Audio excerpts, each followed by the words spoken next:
까만입니다. 더 시저입니다. 어제 장은 온통 급락의 장. 일라이 랠리만 빼놓고 전부 다 내려버렸네요. 나스닥 감사제는 이제 4월 한정에서 무기한 연장이 되며 일부 품목에서 전 품목 세일로 들어섰습니다. 여러분, 모든 종목이 다 세일 구간이라는 거죠. 어떻습니까? 저는 하나도 무섭지가 않습니다. 시장에서 사과, 바나나, 귤, 수박, 떨이로 세일을 하면은 사고 싶잖아요. 저 같은 경우는 사고 싶더라고요. 주식도 똑같아요. 계속 세일을 할 겁니다. 세일하는데 뭐 사야죠. 하지만 오늘보다 내일 더 세일을 할 수도 있기에 조금씩 사야 됩니다. 오늘 다 샀는데 내일 더 많이 세일을 할 가능성이 훨씬 높기 때문에 조금씩 사놨다가 그 사놓은 주식들이 나중에 비싸지면은 사람들이 막 몰려들 거예요. 내가 싸게 산 이 주식을 비싸게 사려고 줄을 서면서 시장가로 막 매수를 해줄 거란 말이죠. 그때 씩 웃으면서 주면 됩니다. 그런 사람들한테. 주식은 그것의 무한 반복입니다. 이것을 이해를 해야만 주식이라는 것을 할 수가 있어요. 단기적인 수익에 좋아하고 단기적인 손실에 슬퍼하고 자괴감을 갖고 그럴 필요가 전혀 없다는 거예요. 어제 미국 증시는 큰 폭으로 하락을 하고 있고 현재 나스닥 선물조차도 큰 폭으로 하락을 하고 있습니다. 공포지수는 어느덧 뉴트럴의 문턱에서 다시 피어 공포의 구간으로 넘어왔고요.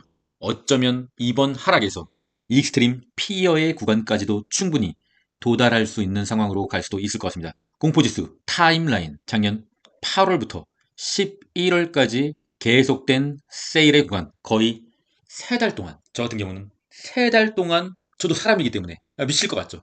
자고 일어나면은 주식이 개같이 내려가 있는데 미치지 않을 수가 없죠. 3달 동안 분할 매수 실시했고요. 현재 5월 1일이니까 2주 지났습니다. 세일의 구간이 2주 지났다고요. 작년 3개월 동안 줍줍을 한 경험이 있었고요. 저는 이제 2주 그리고 저는 2회 매수를 하였습니다. 공포지수가 최근 저점인 30부근보다 더 내려가면 또 사는 거죠. 미국이 망한다? 금리 인하는 물 건너가고 금리 인상을 한다? 그래서 뭐 어쩌라고? 나는 언더독 트레이더니까 난 더 살 거야. 너네는 다 팔아라. 롱의 보조지표 21선을 터치를 하자마자 급락이 나오는 모습.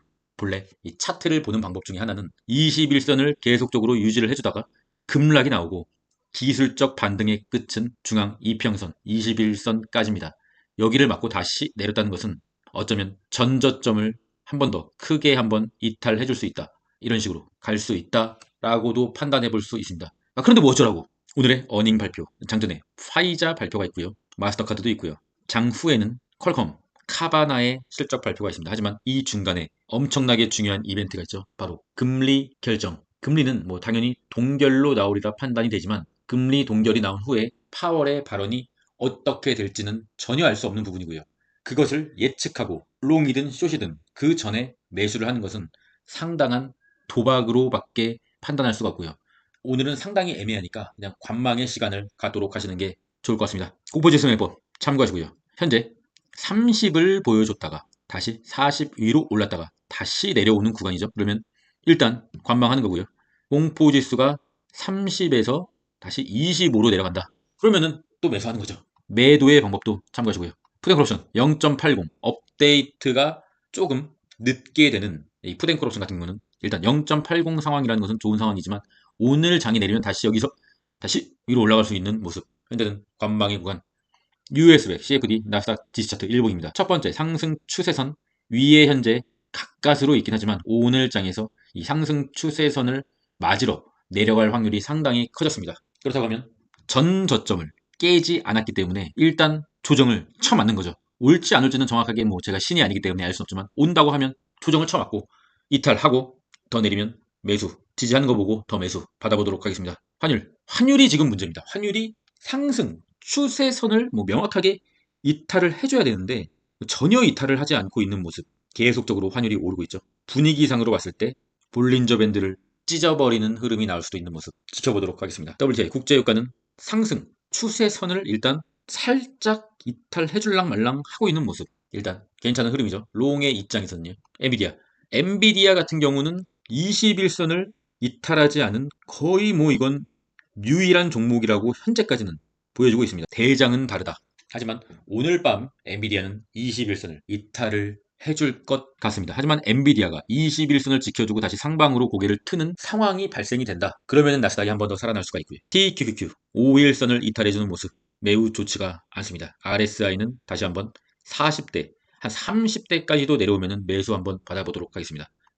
속슬 같은 경우는 일단 괴리율이 심하기 때문에 속스 X 차트로 다시 보면은 현재 애매한 구간이다. 엔비디아가 명확하게 죽지 않았기 때문에 엔비디아의 비중이 큰 속스 X 같은 경우는 엔비디아 빨로 조금 힘겹게 버티고 있으나 현재 21선은 계속적으로 내려오는 모습, 5일선을 조만간 이탈해주지 않을까 생각하고 있습니다. 불즈 못난 놈, 더럽게 못났네요. 테슬라 같은 경우는 일단 단기간에 1, 2, 3, 4일 만에 엄청난 상승을 보여주고 볼린저 밴드 밖으로 나가버렸죠. 나가버렸다가 다시 볼린저 밴드 안으로 들어온 흐름.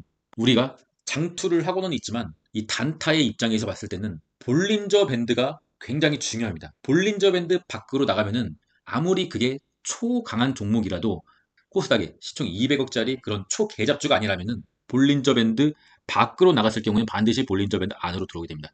테슬라도 그러한 흐름을 따라온 거고요.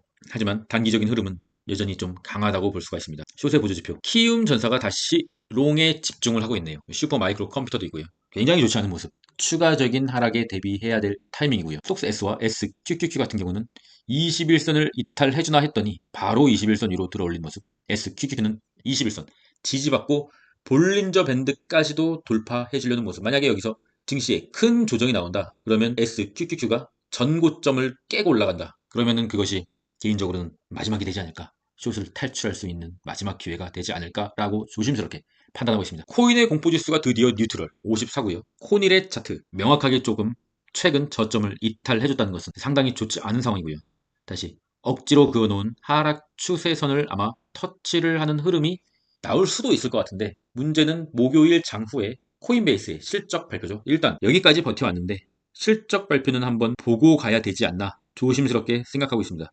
비트코인 도미넌스 살짝 올랐다가 다시 한번 조금 내려오고 있는 모습. 비트코인의 도미넌스가 이 추세선을 조금 이탈해줬으면 좋겠습니다. 왜냐면 그런 상황이 와야 알트코인이 약간 반등의 가능성이 있기 때문입니다. 비트코인 4시간 봉 추세선 다 깨버렸네요.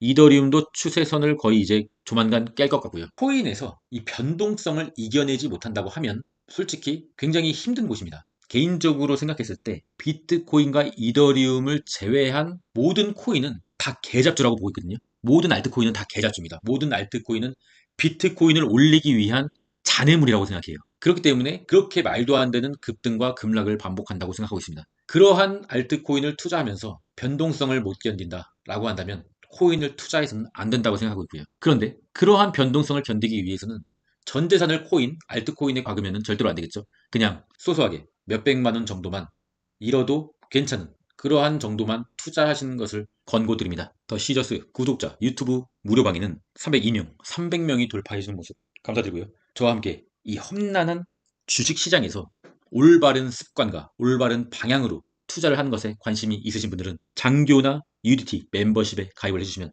제가 최선을 다해서 제 매매 일지를 공개해드리고 좋은 정보를 실시간으로 공유해드리도록 하겠습니다. 저는 절대로 포기를 하지 않습니다. 마지막은 인생 명언으로 마무리하겠습니다. 연구 결과에 따르면 밥 먹고 밖으로 나가서 산책하는 게 습관이 되려면 66일 동안 매일 해야 한다는 결과가 나왔다.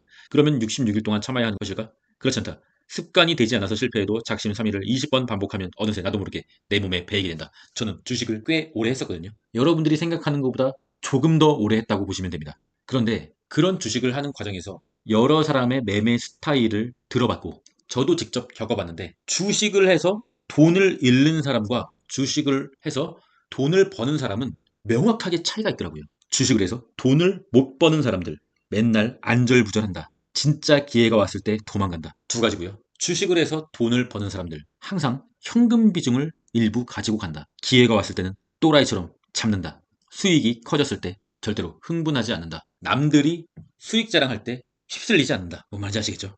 자신이 그 항목들에 해당이 되시는지 한번 깊게 한번 살펴보시길 바라겠습니다. 오늘은 마음을 조금 내려놓고 주식창을 봐봤자 좋지 않은 일이 벌어질 것 같은 예감이 듭니다. 저 같은 경우는 현금 비중이 현재 20%가 더 넘게 있거든요. 조정을 참았도록 하겠습니다. 그럼 전 끝까지 하겠습니다. 이상입니다.